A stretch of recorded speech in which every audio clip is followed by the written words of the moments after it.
साहब जैनियों की तरफ लौटते हैं। जैनी लोग धर्म का मर्म नहीं जानते।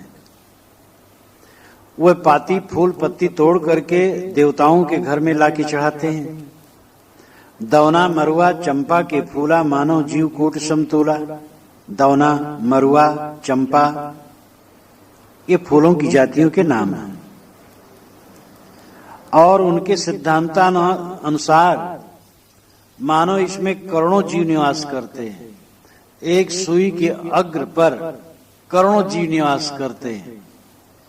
जैनियों के जीवों की कल्पना अत्यंत विस्तृत है।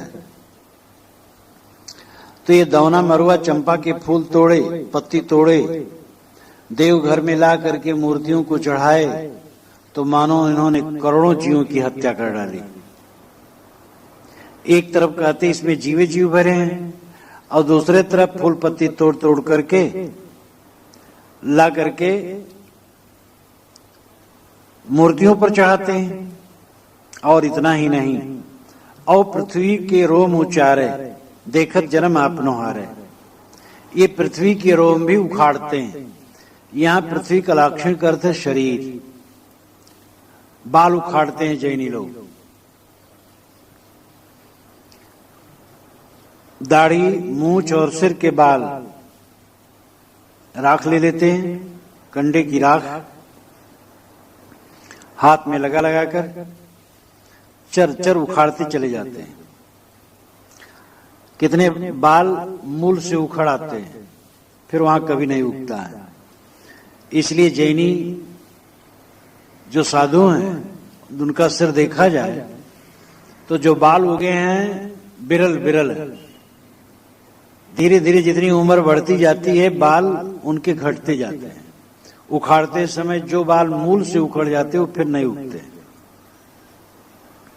बड़ा कष्ट होता है, लेकिन अब वो ऐसी दृढ़ता रखते हैं, वो सहते हैं। और पृथ्वी के रोम उचारे, देखत जन्म आपनो हारे।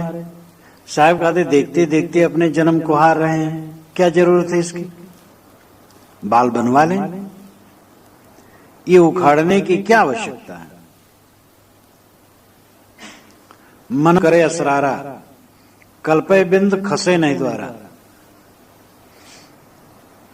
और भी गलत काम करते हैं। अमरोली बजरौली क्रिया साधते हैं। बजरौली क्रिया में अभ्यास करके पेशाब इंद्री से पानी खींचा जाता है, उसके पश्चात दूध खींचा जाता है, फिर शहद खींचा जाता है। पेशाब इंद्री से जब शहद खींच लिया जाता है तब उसकी पुष्टि मानते हैं। ऐसे लोग स्त्री प्रसंग करते हुए वीर्य अस्खलित नहीं होने देते हैं, तो इसको बजरौली क्रिया कहा जाता है। बजरौली की साधना बहुत बड़ी मानी गई है। हठ योग में माना गया है जो बजरौली साध लेता है वह भोग मोक्ष साथ साथ पा लेता है। इतना इतना कुपंथ है संसार में कि हद है। ये तो वासना की पूर्ति का साधन मात्र है और कुछ नहीं। स्वामी शंकराचार्य को भी इसमें लपेट दिया गया, उनके अनुगामियों ने लपेट दिया। शंकर दिग्विजय नाम की पुस्तक इनके अनुगामियों ने लिखी, संस्कृत श्लोकों में, और उसमें कहा गया कि मंडन मिश्र से जाकर के स्वामी शंकर ने शास्त्रार्थ किया। मंडन मिश्र कर्मकांडी थे तो वे परास्त हो गए। तब उनकी पत्नी ने शुरू किया तो उसने काम पर प्रश्न कर दिया, स्वामी शंकर बाल ब्रह्मचारी क्या जाने काम, तो हार गए। उन्होंने कहा मैं उत्तर दूंगा। तो एक अमरूक नाम के राजा मर गए थे तत्काल और उनका शव रखा था। उनकी बहुत रानियां थी। वे चले और कहे कि मैं अमरूक के शरीर में प्रवेश करके रानियों के साथ काम कीड़ा करके सीख करके आऊंगा तब उत्तर दूंगा। शिष्यों ने कहा महाराज ये बड़ा गलत है। गोरखनाथ के गुरु मच्छंदरनाथ ये सब काम किए थे तो फंस गए थे, ये तो कहो गोरखनाथ समझा बुझा के ले आए। शंकराचार्य ने कहा तुम घबराओ मत, मेरा ऐसा नहीं होगा। जैसे श्री कृष्ण महाराज सैकड़ों गोप वधुओं के साथ रथ करते हुए अच्युत, वैसे मैं किसी प्रकार च्युत नहीं होऊंगा। घट और मृतिका एक ही है, पानी और पानी के बुदबुदे एक ही है, इसी प्रकार ब्रह्म और जगत एक ही है। भोग त्याग यहां क्या है? इस तत्व को जो जान लिया उसको कुछ फर्क नहीं पड़ता। फिर स्वामी शंकराचार्य गए, अमरूक के शरीर में प्रवेश करके जग गए। लोगों ने कहा राजा जग गया। और फिर रानियों के साथ उन्होंने बहुत काल तक उपभोग किया।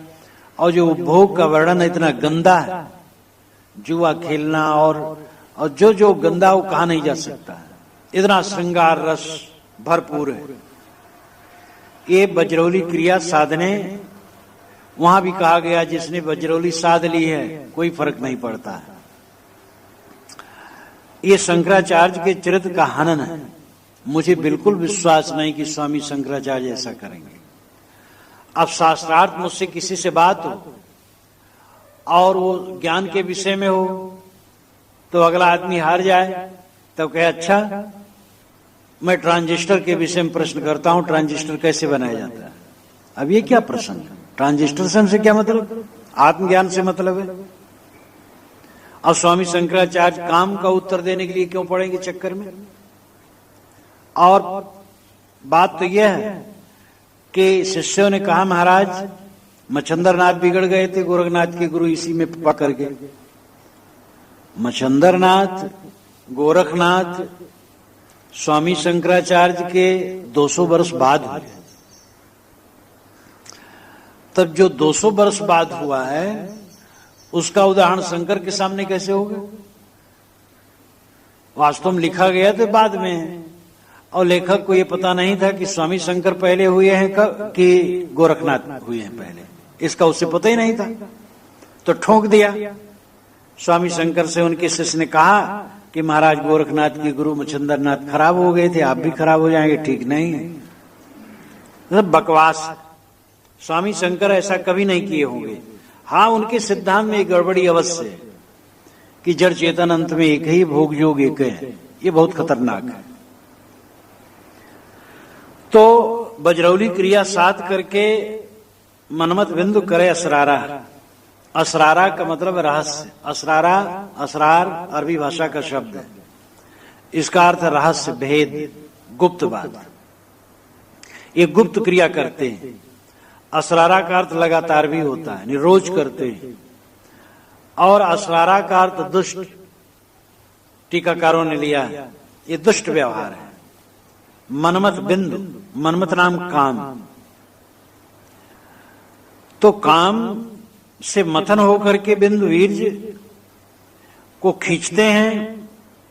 ये असरारा व्यवहार, गुप्त व्यवहार करते हैं। कल्पे बिंद खसेने द्वारा उनके मन में काम की कल्पना होती है, लेकिन बिंदु को द्वार में खसने नहीं देते, रोक रखते हैं। ताकर हाल हो अद्भुता। साहब कहते हैं इनका हाल, इनकी दशा अद्भुत है। ये कितना घृणित है। यह क्या विवेक विचार है? साधक के चित्त में इन सब बातों का संकल्प भी होना नहीं चाहिए, याद भी नहीं होना चाहिए। और ऐसी क्रिया करे कोई और कहे हमने वीर्य को रोक लिया है रथ करते हुए, इसलिए कुछ दोष नहीं लगता। ऐसे लोग महापापी हैं और वह योग के नाम पर भोग करना चाहते हैं और करते हैं। अपना भटकते हैं, दूसरे साधकों को भी भटकाते हैं। 6 दर्शन में जैन बिगुर्चा। साहब कहते 6 दर्शनियों में जैनी बहुत उलझे। यहीं पर एक लेखक ने लिखा है कि 6 दर्शन सांख्य, योग, न्याय, वैशेषिक, मीमांसा, ब्रह्मसूत्र ये वैदिक है। जैनी लोग इसको मानते ही नहीं तो उसमें उलझेगी क्यों? इसलिए कबीर यहां भूल करते हैं। कबीर नहीं भूल करते हैं, टीकाकार भूल करते हैं। योगी, जंगम, सेवड़ा, सन्यासी, दरवेश और ब्राह्मण, ये 6 दर्शन है। यहां सांख्य इत्यादि दर्शन नहीं है।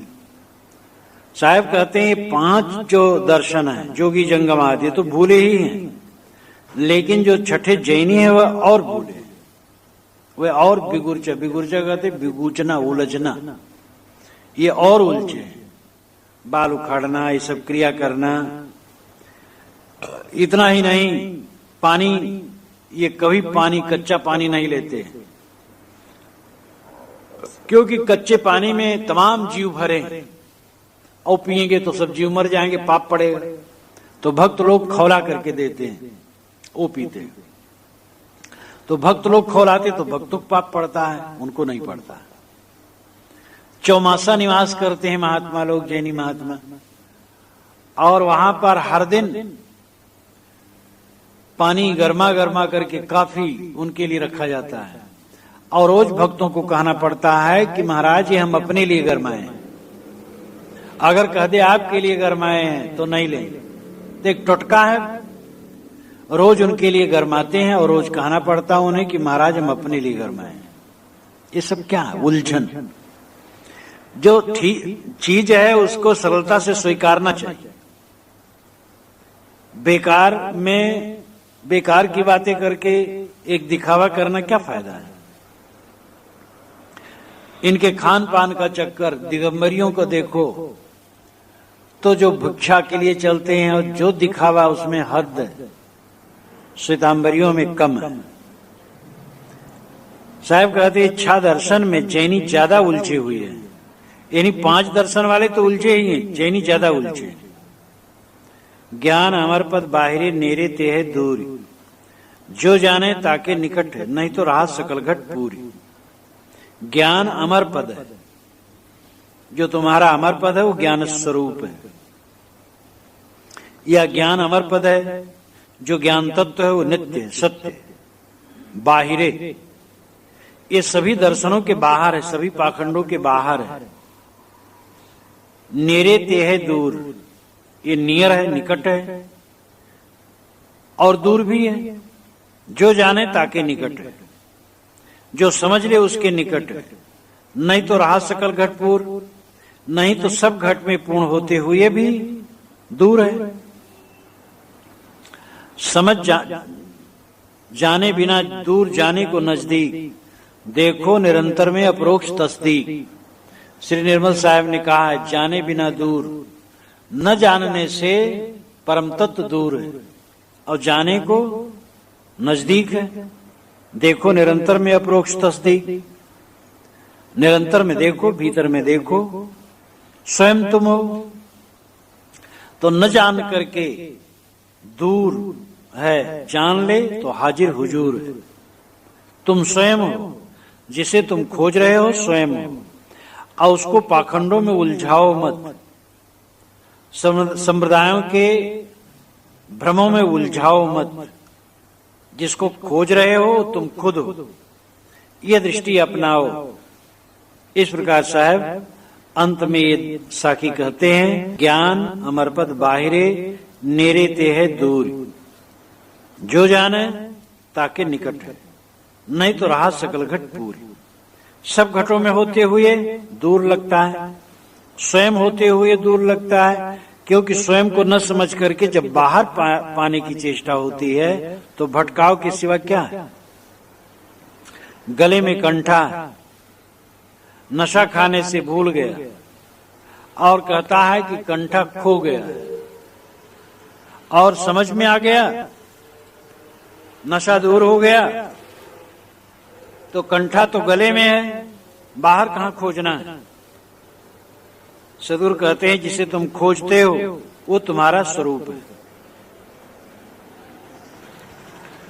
साहब कहते हैं, क्या धर्मशास्त्र के ज्ञाता होने का फल अहंकार है, पाखंड है और शोषण है? कोई धर्मशास्त्र का ज्ञाता है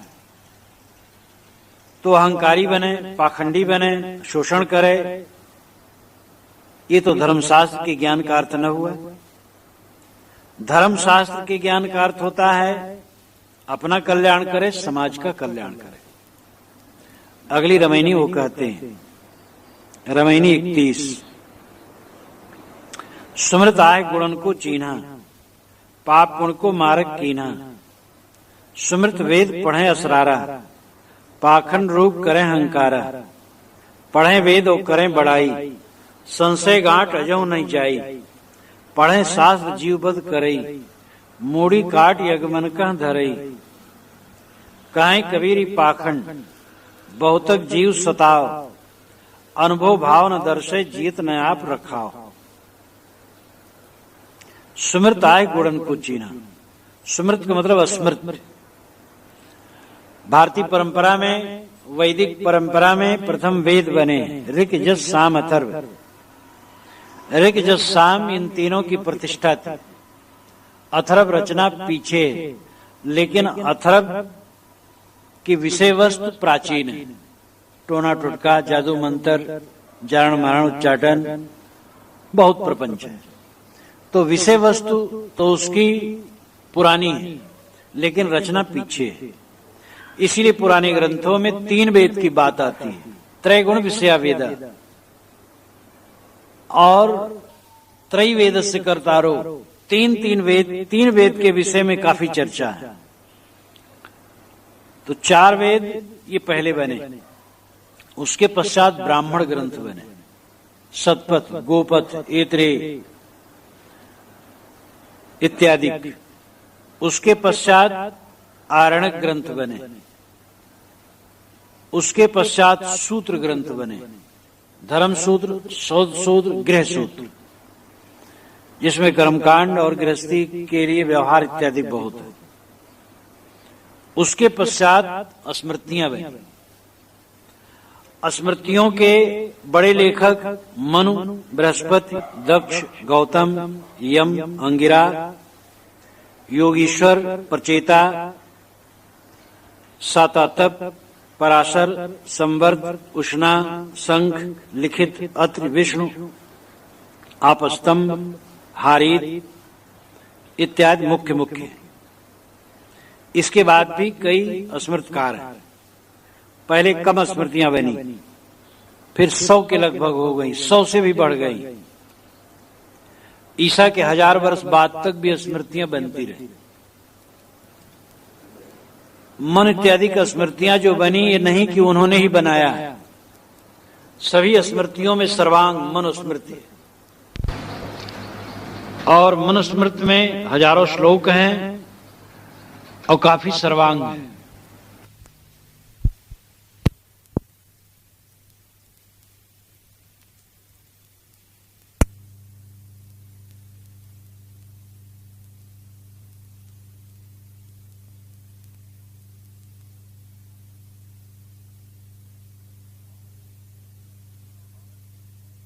और ये ईसा के लगभग बनी, ईसा के 100 साल आगे पीछे लेकर। और मनु अगर हुए हैं तो शायद उस समय वेद भी नहीं बने होंगे और पृथ्वी पर सभ्यता का ऊंचा काल रहा होगा। वर्ण व्यवस्था उस समय नहीं रही होगी। पुराण मानता है कि मन और शत्रुपा से सृष्टि हुई। ब्रह्मा ने मन और शत्रुपा को अपने दोनों कंधों से पैदा किया और उनके संयोग से सृष्टि आरंभ हुई। तो मनु मानव का प्रथम रूप है।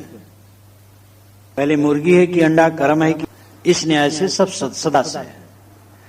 लेकिन इन बातों से ये लगता है काल में हुए हैं। जिस समय मन हुए हैं वर्ण व्यवस्था नहीं थी, जात पात की भावना नहीं थी। मनुस्मृति को पढ़ने से लगता है जात पात की भावना की इतनी घृणित बातें हैं कि हद है। शूद्र अच्छा कपड़ा न पहने, जूता न पहने, ब्राह्मणों का जूठन कूठन खा ले, फटा पुराना पहन ले। शूद्र के घर में जो धन है वो शूद्रों का नहीं, ब्राह्मण का है। ब्राह्मण यज्ञ करता है, धन की कमी हो गई तो शूद्रों के घर में से उठा लाए, कोई रोक नहीं सकता। शूद्र का नाम बढ़िया न हो, युगुप्सित हो, घृणित हो। लतखोर, खुरबहरा, गुहा, झाड़ू झग्गर, जिसे नाम सुनते ही जान जाए शूद्र। अगर ब्राह्मण ने गलती की है तो क्षम्य, क्षत्रिय ने गलती की है तो उसको दंड मिलना चाहिए। वैश्य ने की और दंड, शूद्र ने की और दंड। तो इस प्रकार इतना भेदभाव है कि मनुष्य वो जोड़ा ही नहीं जा सकता है। मन तो जब हुए हैं जात पात की भावना नहीं थी, वर्ण व्यवस्था नहीं थी। और ये तो साफ है, सभी विद्वान मानते हैं कि मनुष्य स्मृत की रचना ईसा के लगभग है, और मन बहुत पुरा काल में हुए। तो ये बड़े बड़े नाम जोड़ दिए गए, रचनाकारों ने जोड़ दिया। मनुस्मृत का लेखक निश्चित ही बहुत विद्वान था और मर्मज्ञ था, इसलिए जितनी स्मृतियां हैं उनमें मनुस्मृत शीर्ष स्थान पर है, बहुत सुंदर भी और सर्वांग संपन्न। लेकिन जात पात संबंधी बातों को लेकर के और कई न्याय कानून को लेकर के बड़ी कमी और क्रूरता भी। साहब कहते हैं कि स्मृत आय गुणन को चीना, स्मृतियों ने गुणों को पहचाना। अस्मृतकार ये अहंकार करते हैं कि हम गुणों को पहचानते हैं। ब्राह्मण, क्षत्रिय, वैश्य, शूद्र का विभाग किया गया तो गुण जान के किया गया। गात्रा ब्राह्मण मसिजत त्रिष्टुभा राजन्यम जगत्या वैश्यम न केन चिच्छन्दसा शूद्र मित्र संस्कार्यो विज्ञायते। वशिष्ठ स्मृत में कहा गया है कि ब्राह्मण की रचना गायत्री से हुई, क्षत्रिय की रचना त्रिष्टुभ से हुई, वैश्यों की रचना जगती से हुई। जगती, बृहति, पंक्ति, गायत्री वैदिक छंद है। तो इस प्रकार छंदों से रचना हुई है। विधाता ने ब्राह्मणों की रचना गायत्री से की, त्रिष्टुभ से क्षत्रियों की और जगती से वैश्यों की। लेकिन शूद्र की रचना किसी छंद से नहीं की, इसलिए शूद्र वेदों का अधिकारी नहीं। अब ये ज्ञान के धनी लोगों से पूछना चाहिए कि रचना माँ बाप से होती है कि छंद से होती है। इतना भी न जानना और दुनिया की आंख में धूल झोंकना बेकार की बात। स्मृतियों ने बहुत बातें अच्छी अच्छी कही, ठीक है, लेकिन शूद्र कहे जाने वाले लोगों के लिए उन्होंने न्याय नहीं किया और स्त्रियों के लिए भी न्याय नहीं किया। वेद शूद्र और स्त्री नहीं पढ़ सकते, शूद्र नहीं पढ़ सकते, नहीं पढ़ सकती, स्त्री भी नहीं पढ़ सकती। तिवारी पढ़ सकते हैं, तिवराइन नहीं पढ़ सकती। शुक्ल पढ़ सकते हैं वेद, शुक्लाइन नहीं पढ़ सकती। आधी मुर्गी काट के खा जाना चाहते हैं और आधी मुर्गी अंडा देगी। कितना दुर्भाग्य।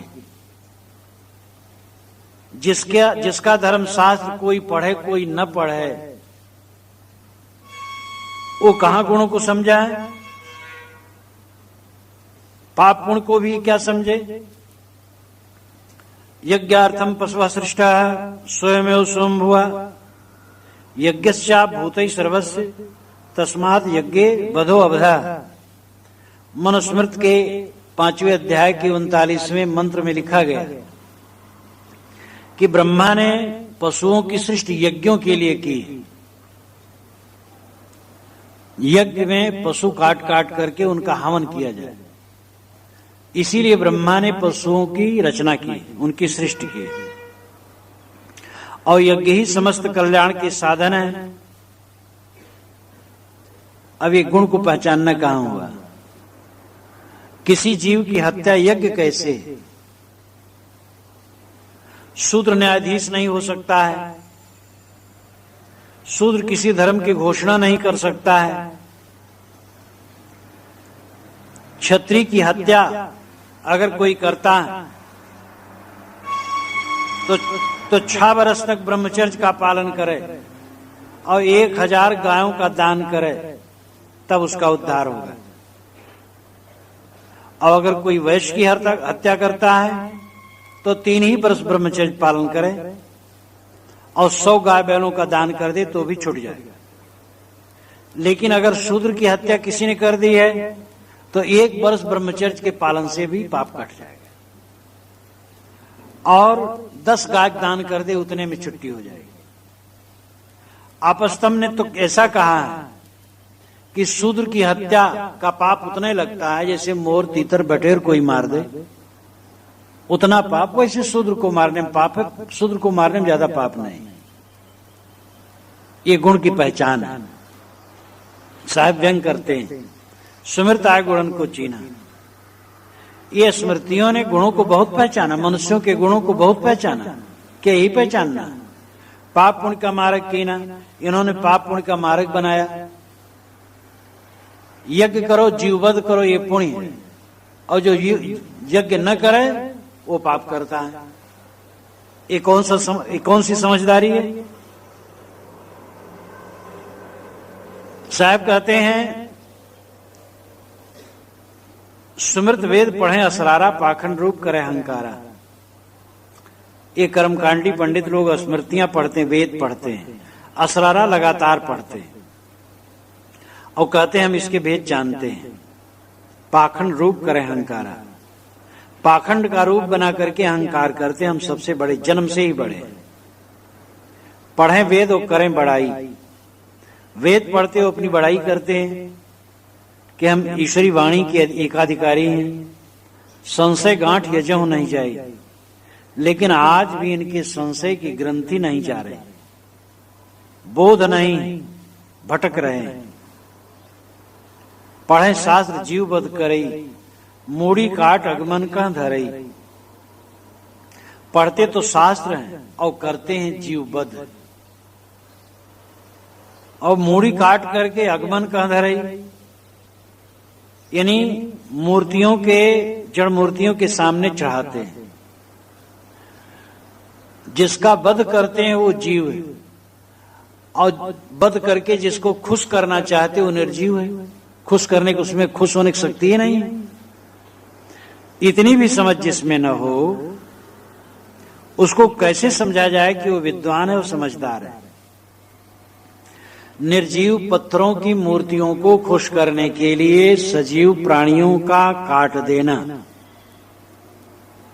ये शास्त्र पढ़ने का अर्थ होता है क्या? शास्त्र में यही ज्ञान दिया जाता है? शास्त्र पढ़ करके अगर आदमी इतना अल्पज्ञ हो जाए, इतना अविवेकी हो जाए, तब तो शास्त्र न पढ़ना अच्छा है। शास्त्र पढ़ा आदमी और जीव को मार डाला और निर्जीव को खुश कर रहा है, ये तमाशा। पढ़े शास्त्र जीव वध करई, मूड़ी काट अगमन कहां धरई।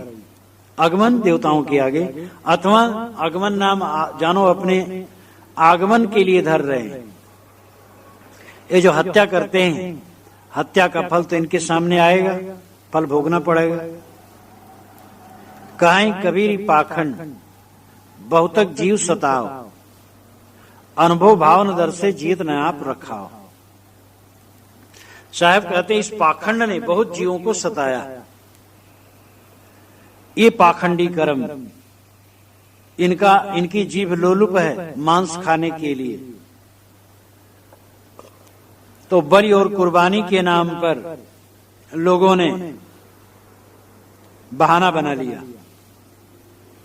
देवताओं के लिए बकरा चढ़ाते हैं, भेड़ा चढ़ाते हैं, गाय चढ़ाते हैं, सिंह नहीं चढ़ाते। इनका देवता, इनका ईश्वर सिंह नहीं खाता है। जानते सिंह के पास जाएंगे तो हम खा लेगा।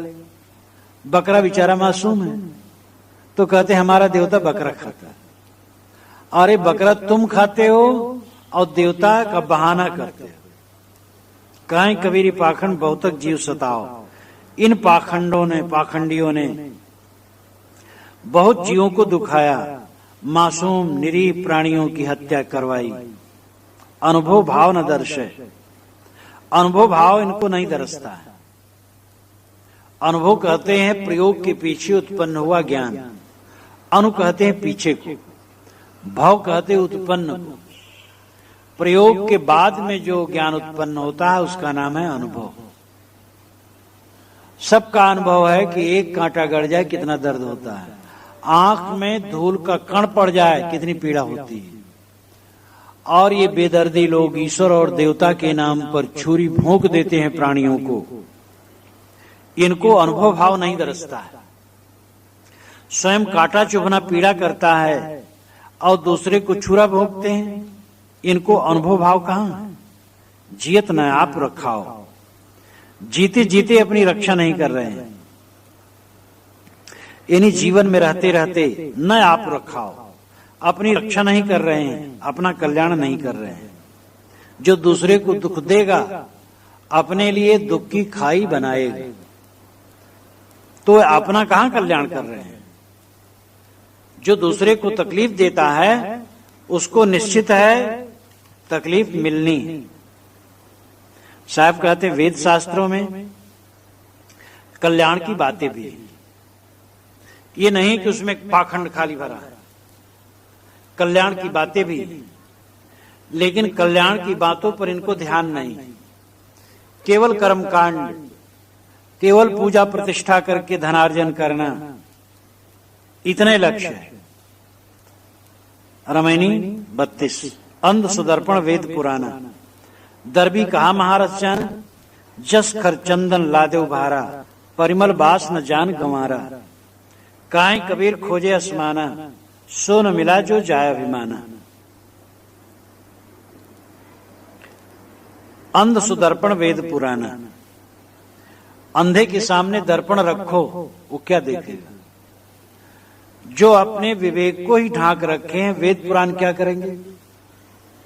वेद पुराणों में गलत अंशों को हटा दिया जाए तो कल्याण की बातें भी जगह जगह है। वेदों में कर्मकांड है और हिंसा का वर्णन है, घोड़ा मार करके हवन करना, एक एक देवता के नाम पर एक एक जानवर काटने का विधान, ये सब प्रपंच है। लेकिन उसी में ज्ञान का विषय है। द्वा सुपर्णा सजा सखाया, समानम वृक्षम परिषद सजाते, तयोरन्य पिपलम स्वादवक्तन नस्नन नन्यो अविचाक्षी। ये वेद का मंत्र है। द्वा सुपर्णा, दो सुंदर पंख वाले, सजा सखा, साथ साथ, सजा साथ साथ रहने वाले, सखाया मित्र, समानम वृक्षम परिषद सजाते, समान ही पेड़ पर वे चिपके हैं, बैठे। तयोरन्य, उसमें से एक, तयोरन्य पिपलम स्वाद वक्तन, पिपल के स्वाद को वक्तन खाता है, यानी वृक्ष के फल को खाता है। अनशनन अन्यो, एक अन्य है, वो अनशनन, अनशन कर देता, नहीं खाता। अब चाक्षित केवल देखता है। ये रूपक में, अलंकार में कितना सुंदर वर्णन है रागी और विरागी जीव के लिए। दो पक्षी हैं सुंदर पंख वाले, मित्र हैं, साथ साथ रहते हैं, एक ही समान पेड़ पर रहते हैं। एक फल खाता और दुखी रहता है, और एक फल नहीं खाता, केवल साक्षी रहता है। रागी जीव, त्यागी जीव, दो जीव हैं और दोनों समान हैं, मित्र हैं, एक ही प्रकार शरीर में रहते हैं। रागी जीव भी और त्यागी जीव भी, दोनों के शरीर एक समान है। रागी जीव इंद्रियों के भोगों में उलझा है, त्यागी जीव केवल दृष्टा है, इसलिए दुखों से मुक्त है।